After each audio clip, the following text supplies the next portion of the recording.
बिस्मिल्लाहिर्रहमानिर्रहीम। First year, आज हम चैप्टर 10 थर्मोडायनामिक्स के कॉन्सेप्चुअल क्वेश्चंस सॉल्व करेंगे। तो सबसे पहले जो कॉन्सेप्चुअल क्वेश्चन है, why is the earth not in thermal equilibrium with the sun. जो अर्थ है वो सन के साथ थर्मल इक्विलिब्रियम क्यों नहीं कांटेक्ट कर पाती, इसका आंसर हमने बताना है। तो thermal equilibrium will exist between two bodies if heat lost by one body is absorbed by the second body. Thermal equilibrium उस वक्त होती है कि जो हीट एक बॉडी से लॉस हो रही है उतनी ही हीट दूसरी बॉडी अब्जॉर्ब कर ले, तो उसको हम कहते हैं कि ये दो bodies in thermal equilibrium in contact हैं। तो due to very high temperature fusion reactions takes place at sun surface and as a result tremendous amount of heat energy is produced. काफ़ी ज़्यादा हाई टेम्परेचर की वजह से fusion reactions हो रहे होते हैं सूरज की सतह पर। उसके नतीजे में क्या होता है, काफ़ी ज़्यादा अमाउंट में हीट एनर्जी प्रोड्यूस होती है। The earth is not a good absorber. Earth एक गुड एब्जॉर्बर नहीं है। ये कुछ एनर्जी को एब्जॉर्ब करता है जो कि सूरज के ज़रिए से लॉस होती है। जो सूरज एनर्जी लॉस कर रहा है उसके कुछ हिस्से को अब्जॉर्ब करता है। ऑल्सो ड्यूरिंग नाइट, रात के टाइम पर क्या होता है, the earth radiate some heat back into the atmosphere. जो अर्थ है वो कुछ हीट रेडिएट भी करता है, यानी कि कुछ हीट क्या करता है, एटमॉस्फेयर के अंदर हीट की जो अमाउंट है उसको इंक्रीज करने में भी मदद देता है रात के टाइम। तो इस वजह से that is why the earth is not in thermal equilibrium with the sun, यानी कि सन से जितनी भी हीट रिलीज हो रही है अर्थ कंप्लीटली वो हीट अब्जॉर्ब नहीं करता। अगर करता तो ये थर्मल इक्विलिब्रियम में होता। नेक्स्ट क्वेश्चन है, when a block with hole in it is heated why does not the material around the hole expand into the hole and make it small. Question ये किया गया है कि अगर एक ऐसा बॉक्स है जिसमें एक छोटा सा होल है और हम उसको हीट करते हैं, हीट करने से हमें इतना पता है कि जो ऑब्जेक्ट्स हैं वो एक्सपेंड कर जाते हैं। तो जो उस होल के इर्द गिर्द मटेरियल है वो हीट अप होने के बाद एक्सपेंड करके उस होल को स्मॉल क्यों नहीं कर देता। तो इसका आंसर क्या है, by heating the substance the kinetic energy of the atoms and molecules of the substance increases. जब हम हीट अप करते हैं किसी भी सब्सटेंस को तो उसकी काइनेटिक एनर्जी जो एटम्स की होती है वो इंक्रीज कर जाती है। As the block is heated, जो ही हम ब्लॉक को हीट अप करते हैं, all the dimensions increases including the diameter of the hole. जो भी डायमीटर होता है उस ब्लॉक का वो इंक्रीज कर जाएगा, इवन के जो होल है उसका भी डायमीटर इंक्रीज कर जाएगा। A useful analogy to the thermal expansion is that of photographic enlargement। जो यूजफुल हमारे पास एनालॉजी है थर्मल एक्सपेंशन की वो क्या है, फोटोग्राफिक एनलार्जमेंट है। Every linear dimension of the object undergoes the same fractional change. कि जो लीनियर डायमेंशन है ऑब्जेक्ट की वो क्या करे है, सेम फ्रैक्शनल चेंज उसमें आता है, जिसकी वजह से अगर आप यहाँ पर देखें तो ये ब्लॉक है और इस ब्लॉक में जो ये होल है, ब्लू कलर की आपको लाइन नज़र आ रही है, ये ब्लू कलर का जो ब्लॉक है जब इसको हीट अप करेंगे तो एक्सपेंड करेगा। तो ये जो आपको पर्पल कलर की डॉटेड लाइंस नज़र आ रही हैं ये इस रेंज तक एक्सपेंड हुआ, तो साथ ही जो होल है वो भी इसी रेंज तक एक्सपेंड हो जाएगा। ये जो पर्पल कलर की डॉटेड सर्कल आपको नज़र आ रहा है वहाँ तक। Thus the increase in temperature will expand the hole and will not reduce it। तो जो इंक्रीज होगा टेम्परेचर में वो होल को भी एक्सपेंड करेगा, वो रिड्यूस नहीं करेगा। नेक्स्ट क्वेश्चन है question number 3, A thermometer is placed in direct sunlight, will it read the temperature of air और ऑफ द सन और ऑफ समथिंग एल्स। कि एक थर्मोमीटर है और हमने उसको सनलाइट में डायरेक्टली रख दिया है, वो थर्मोमीटर किस चीज़ का टेम्परेचर हमें बताएगा, एयर का, सूरज का टेम्परेचर या कुछ और चीज़ों का। तो इसका आंसर हमारे पास बेसिकली क्या है कि थर्मोमीटर हम जहाँ पे भी रखें वो इर्द गिर्द के एनवायरनमेंट का, एटमॉस्फेयर का टेम्परेचर बता रहा होता है। When a thermometer is in thermal contact with an object the temperature of which we wish to measure energy will flow between the 2 points until their temperature becomes equal and thermal equilibrium is established. कि हमने जिस भी object का हमने thermometer के ज़रिए से temperature measure करना होता है तो हम उस थर्मोमीटर को उस ऑब्जेक्ट के साथ रखते हैं। जैसे इंसान का टेम्परेचर मेजर करने के लिए हम थर्मोमीटर उसके मुंह में रखते हैं, तो वो जो इंसान की हीट है वो उस टेम्परेचर को उस थर्मामीटर के ज़रिए से हमें शो होती है कि इसका टेम्परेचर इतना है। तो जब हम इसी थर्मामीटर को बेसिकली वो इन कांटेक्ट आ जाता है उस ऑब्जेक्ट के साथ थर्मामीटर, तो जब हम रखते हैं टेम्परेचर मेजर करने के लिए थर्मामीटर को, तो वो टेम्परेचर देगा बॉडी का, ठीक है। जिस भी बॉडी के साथ हम इन कांटेक्ट उसको रखेंगे वो उसी बॉडी का टेम्परेचर हमें प्रोवाइड करेगा। A thermometer placed in direct sunlight is in more contact with the surrounding air, so it will read the temperature of the air. कि जब हम थर्मामीटर को डायरेक्टली सन में रखेंगे तो वो ज़्यादा कांटेक्ट उसका किसके साथ है, एयर के साथ है। इस वजह से वो जो टेम्परेचर हमें शो करेगा वो किस चीज़ का टेम्परेचर होगा, एयर का टेम्परेचर होगा। इसके बाद हमारे पास नेक्स्ट क्वेश्चन है, क्वेश्चन नंबर 4 है, The pressure in a gas cylinder containing hydrogen will leak more quickly than if it is containing oxygen. Why?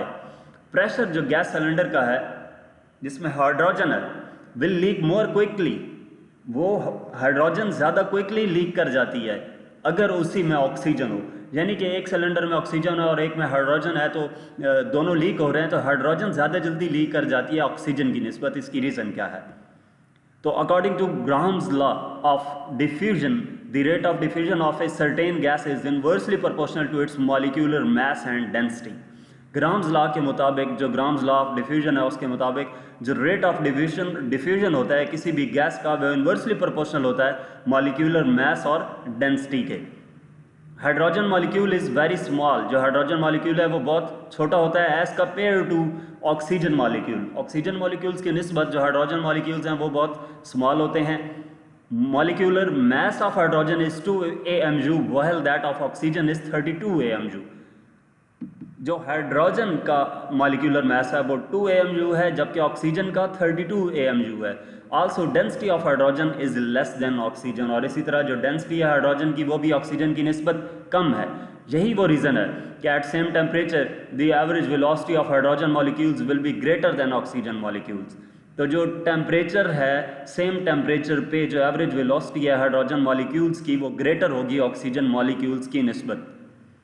तो इस वजह से जो हाइड्रोजन मॉलिक्यूल्स हैं वो जल्दी लीक कर जाते हैं ऑक्सीजन मॉलिक्यूल्स की निस्बत। इसके बाद हमारे पास क्वेश्चन नंबर 5 है, what happens to the temperature of a room in which an air condition is left running on the table in the middle of the room. कि एक रूम के अंदर एक टेबल है और उस टेबल के ऊपर एयर कंडीशनर रनिंग फॉर्म में छोड़ दिया गया है, तो उसका इफेक्ट क्या होगा, टेम्परेचर पे क्या इफेक्ट पड़ेगा। Air conditioner absorbs as well as reject heat to same room. जो एयर कंडीशनर होता है वो दो काम कर रहा होता है, एक तो वो एब्जॉर्ब कर रहा होता है हीट को, और दूसरा वो रिजेक्ट कर रहा होता है हीट को। ये दोनों काम वो कर रहा होता है। Thus no change in room temperature will take place, तो कोई चेंज टेम्परेचर पे नहीं पड़ेगा। When the air conditioner is kept running for longer period, then some heat is produced due to compressor. वो कुछ हीट क्या करेगा, जब उसको लॉन्ग टाइम के लिए छोड़ दिया जाए रनिंग के लिए, तो उसमें से कुछ हीट प्रोड्यूस होगी कंप्रेसर की वजह से। एयर कंडीशनर से कुछ हीट प्रोड्यूस होगी कंप्रेसर की वजह से। सो टेम्परेचर ऑफ द रूम में इंक्रीज स्लाइटली, तो इस वजह से जो टेम्परेचर है रूम का वो कुछ हद तक इंक्रीज कर सकता है। So the temperature of the room will slightly increase. इसके बाद क्वेश्चन नंबर 6 है, why does the pressure of air in automobile tyre increases if automobile is driven for a while. कि जो ऑटोमोबाइल है उसके टायर का जो टेम्परेचर है वो इंक्रीज कर जाता है, टायर के अंदर जो एयर प्रेशर है वो इंक्रीज कर जाता है। इसकी रीजन क्या है? तो basically when an automobile is driven for a while, work is done against the frictional effects between tyre and road. जब एक ऑटोमोबाइल कुछ देर के लिए चलाई जाती है तो वो जो वर्क डन होता है वो अगेंस्ट द फ्रिक्शनल इफेक्ट होता है, उस फ्रिक्शनल इफेक्ट के जो टायर और रोड के दरमियान मौजूद होती है। As a result, heat energy is produced due to which the temperature of tire and air inside it increases. और इसके रिजल्ट के तौर पर क्या होता है, जो हीट एनर्जी प्रोड्यूस होती है जिसकी वजह से टेम्परेचर जो टायर और एयर का है वो इंक्रीज कर जाता है। As a result, the collision of air molecules with each other and with the walls of the tire increase and hence the pressure of air inside the tire increases। तो इसके result के तौर पर क्या होता है, जो कोलिजन होगा एयर मॉलिक्यूल्स के दरमियान आपस में, और दूसरा with the walls of the tyre, वो इंक्रीज कर जाएगा, जिसकी वजह से जो प्रेशर है उस टायर के अंदर वो इंक्रीज कर जाता है। तो ये वो रीज़न है कि जो टायर के अंदर एयर प्रेशर है वो इंक्रीज कर जाता है। इसके बाद क्वेश्चन नंबर 7 है, on removing the valve the air escaping from a cycle tube cool why. जब हम वॉल्व रिमूव करें साइकिल ट्यूब का तो उसमें से जो एयर लीक होती है वो हमें ठंडी महसूस होती है, इसकी रीज़न क्या है? जॉल थॉम्सन इफेक्ट जहाँ पर अप्लाई हो रहा होता है, बेसिकली जॉल थॉम्सन इफेक्ट है क्या कि change of temperature of a gas when it is allowed to expand without doing any external work the gas becomes cooler if it was initially below a certain temperature. कि जो change of temperature होता है एक gas का, जब उसको allow किया जाए कि वो एक्सपेंड करे बगैर उसमें कोई एक्सटर्नल वर्क किए, तो जो गैस होती है वो ठंडी हो जाती है, यानी कि जो उसका टेम्परेचर था उस टेम्परेचर की निस्बत उसका टेम्परेचर लो हो जाएगा। एक्सप्लेनेशन इसकी क्या है? The air inside cycle tube is at high pressure and high temperature. Air जो साइकिल ट्यूब के अंदर है या air inside cycle tube is at high pressure and high temperature. जो एयर मौजूद है उस साइकिल ट्यूब के अंदर वो हाई टेम्परेचर और हाई प्रेशर पे मौजूद होती है। When the wall is removed the air rushes out from the tube. जो ही हम वॉल को रिमूव करते हैं तो एयर ट्यूब से बाहर आना शुरू होती है। The outside atmospheric pressure is less than the air pressure inside the tube. जो आउटसाइड एटमॉस्फेरिक प्रेशर है वो एयर प्रेशर जो इनसाइड द ट्यूब है उससे लेस होता है। As a result the temperature of air falls down and hence becomes cool. तो जो टेम्परेचर होगा एयर का वो कम होगा, फॉल डाउन करेगा, जिसकी वजह से वो जो हवा है वो हमें ठंडी फील होती है। इसके बाद 8 है, right the limitations of first law of thermodynamics. Limitation first law of thermodynamics की क्या है? तो फर्स्ट लॉ ऑफ थर्मोडायनामिक्स है क्या? ये basically law of conservation of energy है। ये हमें ये बताता है कि वन फॉर्म ऑफ एनर्जी को हम कन्वर्ट कर सकते हैं अनदर फॉर्म ऑफ एनर्जी में, but it does not inform us about the direction of the process. लेकिन ये हमें डायरेक्शन प्रोसेस की नहीं बताता, उस प्रोसेस की डायरेक्शन क्या है वो हमें नहीं बताता। फर्स्ट लिमिटेशन ये है। सेकंड लिमिटेशन क्या है? It does not tell us whether a process is feasible or not, that is whether it will take place or not. ये हमें ये भी नहीं बताता कि ये प्रोसेस फिजिबल है या नहीं, ये प्रोसेस टेक प्लेस हो भी सकता है या नहीं। ये दूसरी लिमिटेशन है। और तीसरी लिमिटेशन क्या है? It does not tell about the entropy of the system. ये एंट्रोपी के बारे में भी नहीं बताता सिस्टम की जो एंट्रोपी। और फोर्थ क्या है? The law does not tell us what present or part of energy will be converted from one form to another in a particular process. ये लॉ हमें ये भी नहीं बताता कि प्रेजेंट या पार्ट ऑफ एनर्जी जो है वो कन्वर्ट होगा वन फॉर्म से अनदर पार्टिकुलर प्रोसेस के दौरान।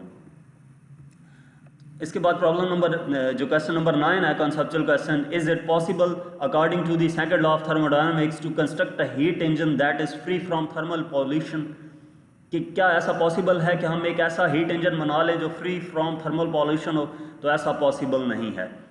Any heat engine works on the principle of absorbing some heat from the high temperature reservoir, converts part it into the mechanical work and rejects the remaining part to the low temperature reservoir sink. The sink is usually the atmosphere. कि जो भी heat engine होगा वो कैसे काम करता है? वो principle of absorbing some heat पे काम कर रहा होता है। वो हीट कहाँ से ऑब्जॉर्ब करता है? हाई टेम्परेचर रिजर्वायर से, यानी कि सोर्स है, जो हमारे पास सोर्स मौजूद होगा वहाँ से वो हीट एब्जॉर्ब करेगा, कन्वर्ट करेगा इसका कुछ हिस्सा मैकेनिकल वर्क में और कुछ हिस्सा वो लो टेम्परेचर के तौर पर सिंक को प्रोवाइड कर देगा, लो टेम्परेचर रिजर्वायर को प्रोवाइड कर देगा। सिंक क्या है यहाँ पर? यूजुअली एटमॉस्फेयर होता है। तो this causes an increase in the temperature of the surrounding. इसकी वजह से जो सराउंडिंग का जो एटमॉस्फेयर का जो प्रेशर है वो टेम्परेचर है वो इंक्रीज कर जाता है, which makes the surrounding thermally polluted, जिसकी वजह से जो सराउंडिंग का जो एनवायरनमेंट है वो थर्मली पॉल्यूटेड हो जाता है। अकॉर्डिंग टू कैल्विन स्टेटमेंट के मुताबिक सेकंड लॉ ऑफ थर्मोडायनामिक्स जो Kelvin statement of second law of thermodynamics है उसके मुताबिक यही बात कही गई है कि it is impossible to construct a heat engine without having a sink.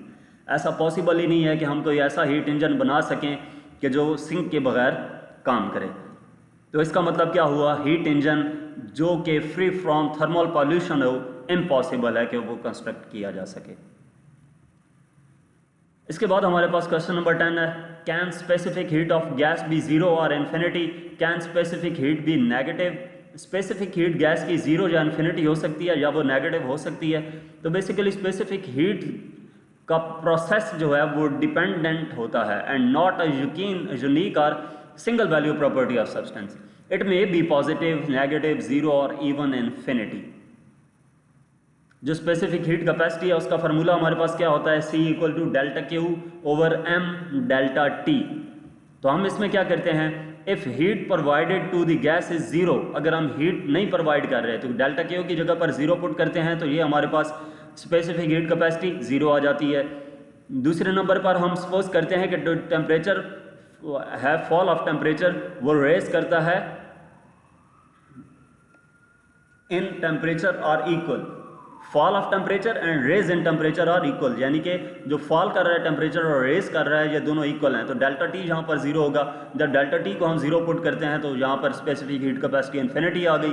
तीसरे नंबर पर हम क्या काम करते हैं कि taking the temperature rising as the net effect, जो टेम्परेचर राइज कर रहा है उसको हम नेट इफेक्ट के तौर पर लेते हैं। तो जब हम पॉजिटिव वैल्यू डेल्टा टी की इसमें पुट करेंगे तो हमारे पास जो स्पेसिफिक हीट कैपेसिटी आएगी वो पॉजिटिव आएगी, और अगर टेम्परेचर जो फॉल कर रहा है उसका नेट इफेक्ट हम नेगेटिव वैल्यू लेते हैं, यानी कि वो डिक्रीज कर रहा है, तो जो हमारे पास स्पेसिफिक हीट कैपेसिटी आएगी वो नेगेटिव आएगी। तो इन चारों पॉइंट्स से हमने देखा कि जो स्पेसिफिक हीट कैपेसिटी है वो पॉजिटिव हो सकती है, नेगेटिव हो सकती है, जीरो हो सकती है और इन्फिनिटी भी हो सकती है।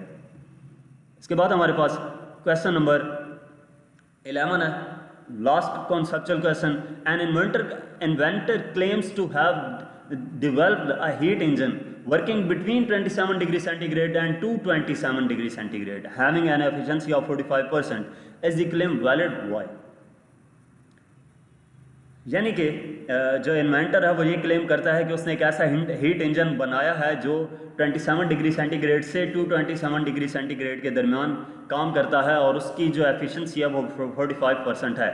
तो क्या वो इन्वेंटर सही क्लेम कर रहा है? तो इसको हम देखते हैं। सबसे पहले हमारे पास जो temperature of the hot reservoir given है वो T1 है, 220 डिग्री सेंटीग्रेड है। उसको हम केल्विन में कन्वर्ट कर देंगे तो 500 केल्विन आ जाता है। इसके बाद जो टेम्परेचर है हमारे पास कोल्ड रिजर्वायर का, ये कोल्ड रिजर्वायर आएगा T2 27 डिग्री सेंटीग्रेड, 27 + 2 73 या 300 केल्विन आ जाता है। तो एफिशिएंसी 45% गिवन है, हम एफिशिएंसी फाइंड कर लेते हैं। जो एफिशिएंसी हीट इंजन की होती है वो हमारे पास एटा equal to 1 - T2 over T1 है। तो हम इसमें वैल्यूज पुट कर देते हैं तो एफिशिएंसी आ जाती है हमारे पास 2/5 की इक्वल। जब हम इसकी परसेंटेज फाइंड करते हैं तो ये हमारे पास परसेंटेज आती है 40%, जबकि इन्वेंटर ने कहा था कि वो उसकी जो परसेंटेज है एफिशिएंसी की वो 45% है। इस वजह से maximum efficiency of engine working between these two temperatures would be 40%। तो जो क्लेम किया था उस इन्वेंटर ने वो रॉन्ग था, वो वैलिड नहीं था। तो यहाँ तक हमारे इस चैप्टर के कॉन्सेप्चुअल क्वेश्चन थे। मज़ीद किसी भी चैप्टर का कोई भी क्वेश्चन, न्यूमेरिकल्स या कोई टॉपिक देखने के लिए आप मेरा यूट्यूब चैनल देख सकते हैं। Thank you.